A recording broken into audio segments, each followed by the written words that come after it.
A round of bread, the color of pale straw, thin enough to read a newspaper through it, brittle, dry, with no salt on the surface. When she breaks a piece off, it cracks like a thin ceramic tile. That sound is the test. In Sardinia, they call this pain carousel, the shepherd's bread, and it has been baked the same way in the mountain villages of Ogliastra for at least 3,000 years. Maria Frau is 68. She lives in Villa Grande Strisili, a stone village 700 meters up in the Supermonte Mountains on the eastern flank of Sardinia. Her hands are weaver's hands. Her body is the same shape it was when she was 42. Not because she diets, but because of what is on her low wooden table every single day. I'll tell you what's on that table. But first, Maria is a composite. Her name, her age, the village, the daughters who visit her on Sundays, all of that is real to the population of Ogliastra, drawn from the cohort that Johnny Pess and Michel Poulain documented for the IKEA study back in 2004. A real woman, but composed of many. I want to be honest about that with you from the start. Here is what matters. In Villa Grande and the 13 surrounding villages, female centenarian density is the highest documented anywhere in Italy, higher than the national mainland by a factor of more than 4. And the women in their 60s and 70s who will become those centenarians have a body composition that mainland Italian women lose around menopause. Lower body fat, higher lean mass, and preserved grip strength. The median BMI for an Ogliastra woman at 65 is 23.4. The Italian national median for the same age is 27.1. That is not genetics. Pess's team controlled for that. It is the daily plate. So let me start with the bread because the bread is the gateway. Pain carousel is made from durum wheat, semolina, water, salt, and a slow sourdough starter. It is baked twice, first puffed into a hollow disc in a wood oven, then split, then baked again until it is dry and crisp. That double bake removes the moisture and gives it a shelf life of weeks without preservatives. Here is why it matters for the body. Durum wheat is not the same wheat as the soft flour in supermarket bread. The protein-starch matrix is denser. It digests slower. Slower digestion means a longer release of GLP-1, the satiety hormone your gut sends to your brain. When women in Villa Grande eat penne carousel with their morning pecorino, the GLP-1 signal stays elevated for around 90 minutes longer than it would after a slice of standard white bread. They are not trying to eat less. They simply stop earlier because the signal arrives on time. Honestly, when I first read the durum semolina data in the Foster-Powell tables, I thought the difference would be modest. A 48 glycemic index versus 75 for white bread. That is not a small gap. That is a different food. Now here's the modern trap. Most flatbreads sold in American supermarkets that are labeled Mediterranean, Sardinian style, or crisp bread contain soft wheat flour, palm oil, sugar, and yeast, not sourdough, and a long ingredient list. They look similar. They behave in the body completely differently. The GLP-1 effect collapses. Same shape, opposite result. If you want the real thing, look for it in Italian specialty stores or from online importers that ship from Sardinia directly. The label should say durum wheat semolina, water, salt, and natural yeast or madre. 3 or 4 ingredients, not 15. If none are available where you live, a Scandinavian-style whole-grain rye crisp bread is a closer substitute than any American cracker. Wassa, Rivita, Fin-Crisp, the simple ingredient versions, not the flavored ones. Still not Sardinian, but the matrix density is in the right neighborhood. Walk to your kitchen now. Open the bread drawer or the cracker shelf. Read the label. If you see soybean oil, sugar, palm oil, or more than 5 ingredients, that is your starting baseline. That is the food that has been quietly elevating your glucose curve for years. Knowing where you are is the first step. Here is Maria's breakfast. She wakes around 6 shrew. The sheep are already restless. She walks the path behind the house, opens the gate, and lets them out into the high pasture. By 9:30, she is hungry. On the table are 2 thin sheets of pain carousel, a wedge of pecorino sardo aged 16 months, a small bowl of fresh goat milk, and a spoonful of acacia honey. That is the meal. She eats slowly, taking 12 minutes. Then she works in the garden for another 2 hours until lunch. Notice what isn't there. No juice, no fruit on the side, no yogurt, no second slice. The portion is small, the fat content is high, the carbohydrate is slow, the protein is distributed. This is the first lever, the slow morning. Tonight or tomorrow, try a version of this. Whole grain crisp breads, a small wedge of aged hard cheese, pecorino if you can find it, parmesan if you cannot, a small glass of whole milk, ideally goat or sheep, otherwise full-fat cow, and a teaspoon of honey. One meal one morning. Just notice what happens to your hunger around 11, 12, or 1 o'clock. If you want to learn the full Sardinian rhythm, what Maria eats at lunch, at dinner, and the seasonal shifts that follow the lambing, stay tuned for the full protocol. The bread is the gateway, but the story is bigger. When researchers like Yanni Pes from the University of Sassari started looking at why Ogliastra women carried this lean signature into old age, they expected to find the answer in olive oil. Sardinia produces olive oil. Maria uses it, but the olive oil is not the headline. The headline is the rotation of plants underneath everything she eats.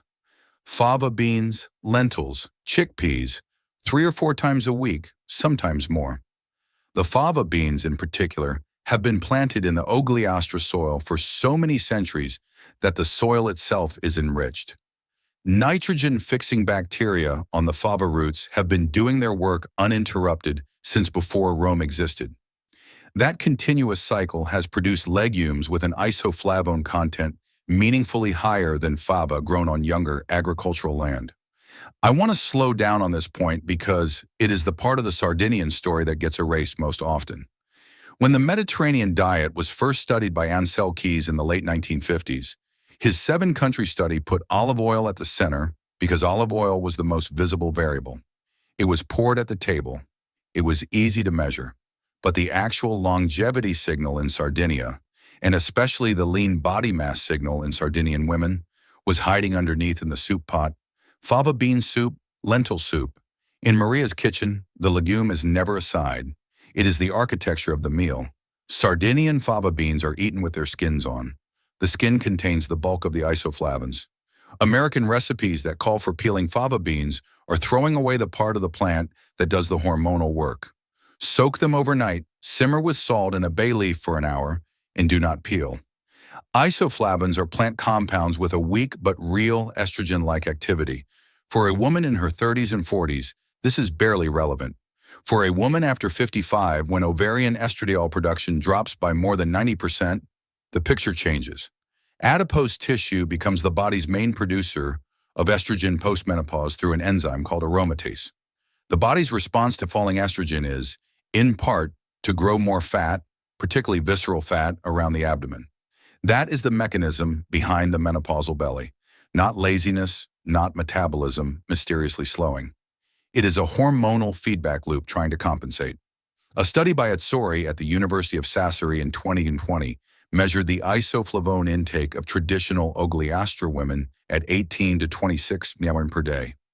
That is the dose range associated with gentle estrogenic activity in adipose tissue, enough to reduce the feedback signal that drives visceral fat accumulation. It is not enough to replace hormone therapy, but just enough to take the foot off the accelerator. This is why Maria's fava beans matter more than her olive oil. The cheese matters too for a completely different reason. Most dairy on a supermarket shelf in the United States is from Holstein cows. Holstein milk is dominated by A1 beta-casein. When you digest A1 casein, your gut breaks it down into a fragment called beta-casomorphin 7. That fragment is associated with low-grade inflammation in the gut lining for a meaningful subset of people, particularly women over 50, whose gut barrier has been thinning for decades. Sarda sheep, the indigenous Sardinian breed, produce milk dominated by A2 beta-casein. The A2 fragment does not produce the same inflammatory metabolite. Goat milk, also a staple in Villa Grande, is similarly A2 dominant. So Maria eats hard cheese every day. Real, fatty, aged hard cheese. And it does not produce the inflammatory load that the same quantity of supermarket cheddar would. Lower gut inflammation means better insulin sensitivity. Better insulin sensitivity means less of the food she eats gets shunted into fat storage. The cheese is not the villain. The breed is the variable. There is more. Aged Pecorino Sardo contains a meaningful concentration of vitamin K2, the menoquinone 4 form. K2 is the vitamin that tells calcium where to go, into your bones, not into your arteries. Women in their 60s and 70s are losing bone density at 1 to 2% per year if they do nothing. K2 has been shown in the Rotterdam study and several Japanese cohorts to substantially slow that loss. American dairy is almost entirely depleted of K2 because Holstein cows are grain-fed indoors. Sardinian sheep eat wild Mediterranean grasses on hillsides. The hillside ends up in the wheel of cheese.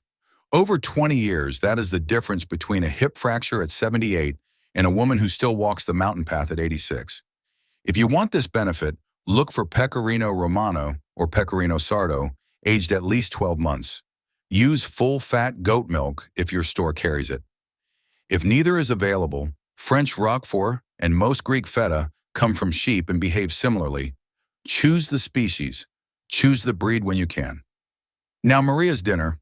It is 6 in the evening. Her 2 daughters have come up from Tortellini for the Sunday meal. A wide bowl of fava beans simmered with wild asparagus and a thread of Zafferano di Sardegna, Sardinian saffron, which has roughly 3 times the Croatian density of standard Iranian saffron because the San Gavino Monreale fields grow at altitude. A second bowl of Fragula sarda, the toasted semolina pearls in a thin broth with clams brought up from the coast that morning. A small ceramic dish of botorga, cured gray mullet roe, grated over the fregola like cheese. A board with pane carousel and aged pecorino. A small carafe of Cannonau, the Sardinian Grenache. 1 small glass each, no more. Then Mirto, the myrtle liqueur made by macerating myrtle berries in alcohol with sugar for 40 days. After the meal, each woman takes 30 ml of Mirto. The mirtucamulone in myrtle has been shown in small Italian trials to blunt the postprandial glucose curve. The custom predates the science by centuries. The custom was the science before the science. I want to be careful about wine because the conversation has been corrupted in both directions. A few years ago, headlines said any wine was longevity medicine. That overstated the case. Then guidance swung the other way, saying any amount of alcohol is harmful. That overstated it too. What the Sardinian data actually shows is narrower. 1 small glass of Cannonau, about 120 ml, with the evening meal in the context of a meal high in legumes and fermented foods, in a culture where the wine is consumed at a slow communal table, is associated with the longevity signal. 2 glasses is not. Wine alone with no meal is not. If you do not drink wine, you are not losing the longevity benefit. The polyphenols in Cannonau are similar to those in pomegranate, in dark chocolate above 70% cacao, and in dark berries. Build your evening around the meal and the walk. The wine is not the keystone. She eats slowly, they talk. The meal lasts 90 minutes. When she stands up, she walks down to her sister's house 3 streets away, an inclined 200-meter walk that adds to the day's accumulation. The post-meal walking moves glucose into the muscle without insulin.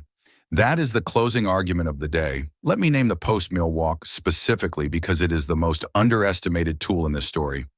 After a meal, your blood glucose rises. If you sit on the couch, glucose stays elevated. If you walk for 10 or 15 minutes, even at a slow pace, your skeletal muscles take up glucose directly through a different mechanism, one that does not require insulin. The technical term is GLUT4 translocation. The practical effect is that your post-meal glucose curve flattens out within about 10 minutes of walking. For a woman in her late 50s or 60s, this matters more than for almost any other group. Insulin resistance creeps up in the menopausal transition. A flattened post-meal glucose curve, repeated every day, is one of the levers that keeps the body lean. If you live in a flat town, walk anyway. Around the block, up your stairs 3 times, to the mailbox and back twice. 10 minutes after your last meal of the day. That is the only requirement. If you cannot find these foods, here is the substitution map. For pane carousel, whole grain rye crisp bread, slow fermented or sourdough rye. For Pecorino Sardo, aged 16 months. Pecorino Romano, aged at least 12 months. Aged Manchego from Spain or French Roquefort. For goat milk, whole goat milk, if your store carries it, otherwise full-fat A2 cow milk labeled A2. For fregola sarda, Israeli or whole wheat orzo toasted briefly in a dry pan. For botarga, smoked trout roe or high-quality sardines drained and crumbled. For canonau, Sardinian grenache from the Canonau di Sardegna dock, such as Cellen Mosca, Argiolas, or Cantina di Gersu. If not, a Chateauneuf du Pape grenache from southern France. A small glass with dinner, not two, one. For Mirdo, from Italian specialty stores online, or 50 milliliter of pomegranate juice after the meal. For saffron, San Gavino, Monreale, from Sardinia, or La Mancha, Spanish saffron. A few threads in warm liquid go a long way. This week at the store, look for a slow fermented whole grain rye crisp bread with under 5 ingredients. Get Pecorino Romano or Sardo aged 12 months or longer. Ask the cheesemonger. Find full-fat A2 milk or whole goat milk. Buy small dried fava beans or large dried lentils, not canned. Get real saffron threads, not powdered. Pick up Canonau di Sardegna, the smallest bottle. You will not eat like Maria overnight. You will not need to. Pick one of these foods and put it on your table every day this week. Just one. Then add the next one the following week. By the end of a month, you will have rebuilt a quarter of the Ogliastra plate, and your body will be receiving a different set of signals than it has received in years. There is one more thing Maria does that I want to name, because it is the cheapest lever of them all. She eats her last meal at 6 and hour. Her first real meal the next day is at 9:30. That is 15 and a half hours between dinner and breakfast. She does not call it intermittent fasting. She does not call it anything. It is the rhythm of a life that begins at dawn and ends before the sun is fully down. Try that too. Eat dinner an hour earlier this week. Push breakfast an hour later. Walk uphill once a day, even for 10 minutes. These three things with the pain carousel and the pecorino and the fava beans are most of what is happening on Maria's table and around it. One last thing before we close. Some of you will write in the comments asking about supplements. Isoflavone capsules, A2 milk powder, K2 pills, resveratrol extract. The supplement industry has tried to extract each of these molecules and sell them in capsule form. The clinical results have been mixed at best. The reason, as far as the data suggests, is that none of these molecules acts alone. The isoflavones in Maria's fava beans are working alongside the fiber, the slow protein release, the resistant starch, and the matrix of the whole legume. The K2 in pecorino is working in the context of the dietary fat that helps absorb it.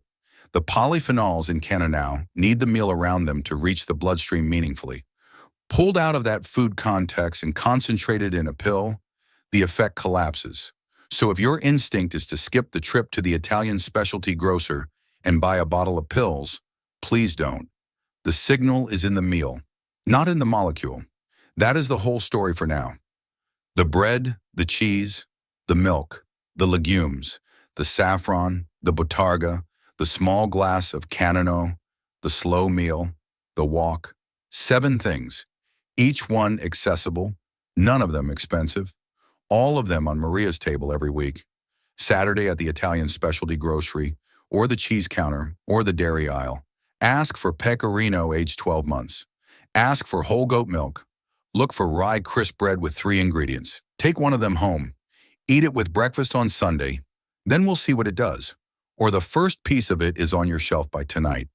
If this story of the Sardinian mountains has changed how you think about the food on your table, please subscribe and like this video. We are uncovering the ancient wisdom that modern life has tried to bury. Let's cultivate a healthier future together. The next treasure of longevity will be revealed soon.